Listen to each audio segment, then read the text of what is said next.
ಅದಕ್ಕೆ ಇಂಥ ನಿರ್ಧಾರ ಮಾಡುವಾಗ ಆ ಥರ ಮಾಡೋದು ಬೇಡ, ನಮಗೊಂದು ಸ್ಪಷ್ಟತೆ ಇಟ್ಕೊಂಡು ಆಮೇಲೆ ಮುಂದುವರಿಯೋಣ ಅಂತ ನಿಮ್ಮ ಅತ್ತೆ ಜೊತೆ ಮಾತಾಡ್ತಾ ಇದ್ದೆ. ಮಾವ, ನೀವೇನೋ ಕೆಲಸ ಮಾಡಕ್ ಹೊರಟಿದ್ದೀರಾ ಅಂದಮೇಲೆ ಸರಿಯಾಗಿ ಯೋಚನೆ ಮಾಡಿನೇ ನಿರ್ಧಾರ ತಗೋತೀರಾ ಬಿಡಿ. ಬಂದ್ರಾ ಕಾಫಿ ತರ? ಕಾಫಿ ಕೊಡು. ನೀವು ಬಂದ್ರಾ? ಕಾಫಿ ತರ್ತೀನಿ. ಅಕ್ಕ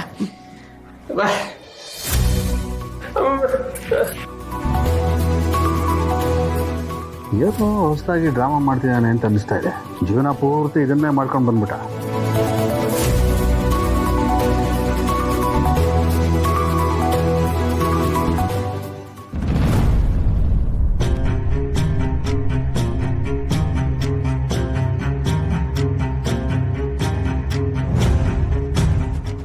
ಏನಪ್ಪ ಇದು?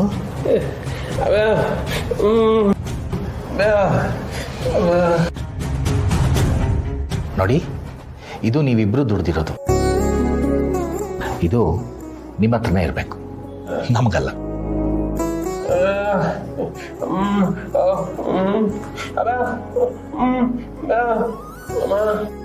ಹೌದು ಮಾವ, ಅವ್ರಿಗೆ ಉಸಿರು ಕೊಟ್ಟಿರೋದು ಅವ್ರ ತಾಯಿನೇ ಇರ್ಬೋದು, ಆದರೆ ಇವ್ರಿಗೆ ಅಂತ ಒಂದು ಹೆಸರು ಕೊಟ್ಟು ಇಲ್ಲಿವರೆಗೂ ಒಂದು ಜೀವನ ಕೊಟ್ಟಿದ್ದೀರಲ್ಲ, ಅದಕ್ಕಾದ್ರೂ ನೀವು ಇದನ್ನ ತಗೊಳ್ಳೇಬೇಕು. ಮಾವ, ಅತ್ತೆ, ಪಾಪ ಇವರಿಬ್ರು ಇಷ್ಟು ಕೇಳ್ಕೊತಾ ಇದ್ದಾರೆ, ತಗೊಳ್ಳಿ ಅಲ್ಲ. ಅಮ್ಮ, ಬೇಡಮ್ಮ, ಪ್ರೀತಿಯಿಂದ ಕೊಡ್ತೀಯಾನೆ, ತಗೋ ನೀನು. ಹಾಗಲ್ಲ ಸಂತು, ಇವರಿಬ್ರು ಕಷ್ಟಪಟ್ಟು ದುಡ್ದಿರೋದು, ಇದ್ರ ಮೇಲೆ ನಮ್ಗೆ ಹಕ್ಕಿಲ್ಲ. ವೆಂಕಿ, ನಿಮ್ಮಪ್ಪ ಹೇಳ್ದಾಗೆ ಇದು ನಿಮ್ಮಿಬ್ರಿಗೆ ಸೇರಿದ್ದು, ನಮಗಿದ್ರ ಮೇಲೆ ಹಕ್ಕಿಲ್ಲ. ತಗೋ ತಗೋ ಚಲ್ವಿ, ತಗೋಮ್ಮ. ಈ ಹಣ ನಮಗೆ ಬೇಡ, ನೀವು ಬಳಸ್ಕೊಳ್ಳೋದು ಬೇಡ. ಈ ಹಣದಿಂದ ನಿಮ್ಮ ತಾಯಿ ಕಣ್ಣು ಆಪರೇಷನ್ ಮಾಡಿಸಿ. ಅವ್ರ ಕಣ್ಣು ಬಂದರೆ ನೀವಿಬ್ಬರನ್ನು ನೋಡಿ ಖುಷಿ ಪಡ್ತಾರೆ, ಈ ಜಗತ್ತು ನೋಡ್ತಾರೆ. ತಗೊಳ್ಳೋ.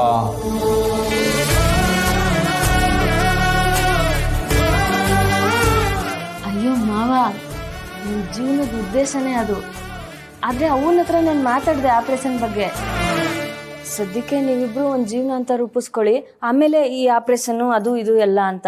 ಅದಕ್ಕೆ ಇದು ನಾವು ಅಂಗಡಿ ಶುರು ಮಾಡಿದಾಗಿಂದ ಮೊದಲನೇ ಆದಾಯ. ಈ ಮೊದಲನೇ ಆದಾಯ ನಿಮ್ಗೆ ಕೊಡ್ತೀವಿ. ಮುಂದಿನ ಸಲ ಏನು ಬರ್ತದೆ ಅದನ್ನೆಲ್ಲ ಅವನ ಆಪರೇಷನ್ಗೆ ಅಂತ ಎತ್ತಿಡ್ಕತೀನಿ. ಸಂತೋಷಮ್ಮ, ಕೆಲವು ವಿಷಯನ ತಡ ಮಾಡಬಾರ್ದು. ಈ ಹಣದಲ್ಲಿ ನಿಮ್ಮ ತಾಯಿ ಕಣ್ಣು ಆಪರೇಷನ್ ಮಾಡಿಸಿ. ಸಾಕಾಗಲಿಲ್ಲ ಅಂದರೆ ನಮ್ಮ ಹತ್ರ ಒಂದು ಸ್ವಲ್ಪ ದುಡ್ಡಿದೆ, ಅದನ್ನು ಕೊಡ್ತೀವಿ. ಈ ದುಡ್ಡಿಟ್ಕೊಂಡು ನಾವು ಏನು ಮಾಡೋಣ? ದುಡ್ಡನ್ನು ಸರಿಯಾದ ಕೆಲಸಕ್ಕೆ ಬಳಸ್ಕೊಂಡ್ರೆ ಅದಕ್ಕೆ ಒಂದು ಬೆಲೆ. ಹೌದು ಚನ್ನಿ, ಪಾಪ ನಿಮಗೆ ತೊಂದರೆ ಆಗದಿರಲಿ ಅಂತ ನಿಮ್ಮ ತಾಯಿ ಊರಿಗೆ ಹೋಗಿ ಸೇರ್ಕೊಂಡಿದ್ದಾರೆ. ನೀವು ಅಲ್ಲೂ ನೋಡಿಕೊಂಡು ನಮ್ಮನ್ನು ನೋಡ್ಕೊಳ್ಳೋದು ತುಂಬ ಕಷ್ಟ ಆಗತ್ತೆ. ನಿಮ್ಮಮ್ಮನ ಕಣ್ಣು ಆಪರೇಷನ್ ಮಾಡಿಸಿದ್ರೆ ಅವರು ಸ್ವತಂತ್ರವಾಗಿರ್ತಾರೆ, ನಿಮಗೂ ನೇರಾಳ. ಅಯ್ಯೋ ಅತ್ತೆ, ಅವರು ಇಲ್ಲಿರೋದಕ್ಕಿಂತ ಅಲ್ಲಿದ್ರೇನೆ ಖುಷಿಯಾಗಿರ್ತಾರೆ. ಅಷ್ಟಕ್ಕೂ ಅಲ್ಲಿ ಅವನ್ನ ನೋಡ್ಕೊಳಕ್ಕೆ ಚೋಟು ನನ್ಗಿಂತ ಚೆನ್ನಾಗಿ ನೋಡ್ಕೊತಾನೆ ಅವನ್ನ. ಆದರೂ ಚಲ್ವಿ, ಮನುಷ್ಯನಿಗೆ ಕಣ್ಣು ಭಾಳ ಮುಖ್ಯವಾದಂಗ. ನಿಮ್ಮ ತಾಯಿ ಇಷ್ಟು ವರ್ಷ ಕಣ್ಣಿಲ್ಲದೆ ಕಳೆದಿದ್ದಾರೆ.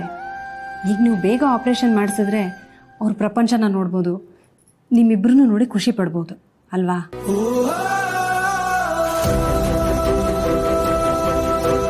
ಏನು ಈಗಲಾದರೂ ಕಾಫಿ ತರಲ್ಲ ಬೇಡವಾ?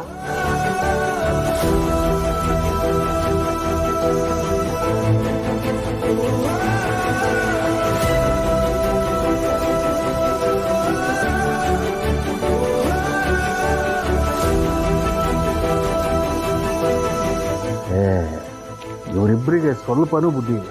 ಅವನಾಗೆ ಕೊಡ್ತಿರುವಾಗ ತಗೊಳ್ಳೋದು ಬಿಟ್ಟು ಕತೆ ಹೊಡಿತಿದ್ದಾರೆ. ಅಲ್ಲ, ಕಾಡು ಬಾ ಅನ್ನೋ ಸಮಯದಲ್ಲಿ ಕಣ್ಣು ಬಂದು ಏನಾಗಬೇಕಾಗಿದೆ? ಅದೇ ಕಣ್ಣಿರೋ ನಮ್ಮಂಥವ್ರಿಗೆ ಆ ದುಡ್ಡನ್ನ ಕೊಟ್ಟರೆ ಆಗುತ್ತಲ್ವ? ಇದು ಎಲ್ರಿಗೂ ಬೇಯಿಸಾಕೋಕ್ಕೆ ನನ್ನ ದುಡ್ಡು ಬೇಕು, ಆದರೆ ನನಗೊಬ್ಬರು ಸಹಾಯ ಮಾಡಲ್ಲ.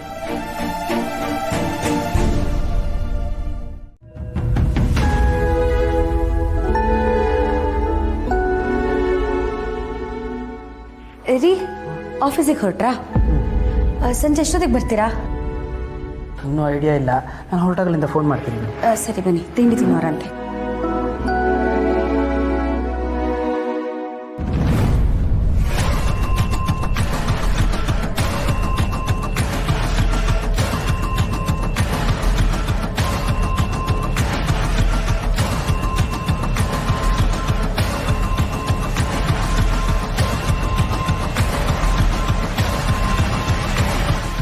ರೀ ತಿಂಡಿ ಮಾಡಿದೆ ಏನು ಯೋಚನೆ ಮಾಡ್ತಿದ್ದೀರಾ?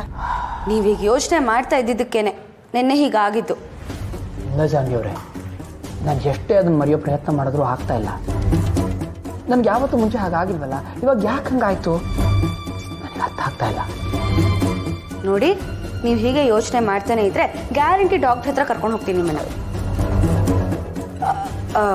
ಸರಿ, ಮಧ್ಯಾಹ್ನಕ್ಕೆ ಏನು ಅಡುಗೆ ಮಾಡಲಿ?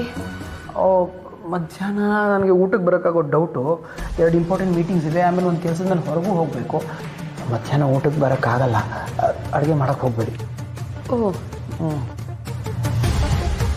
ಮೀಟಿಂಗ್ ಮುಗಿಸ್ಕೊಂಡು ಯಾವುದೋ ಕೆಲಸದ ಮೇಲೆ ಹೋಗ್ತಿದ್ದಾರೆ ಅಂದರೆ ಅಮ್ಮ ಇರೋ ಜಾಗಕ್ಕೆ ಹೋಗ್ತಿದ್ದಾರೆ ಅನ್ಸುತ್ತೆ. ಅವ್ರನ್ನ ಫಾಲೋ ಮಾಡಿದ್ರೆ ಖಂಡಿತ ಗೊತ್ತಾಗುತ್ತೆ. Hello, yes I'm aware of. Okay I am on the way.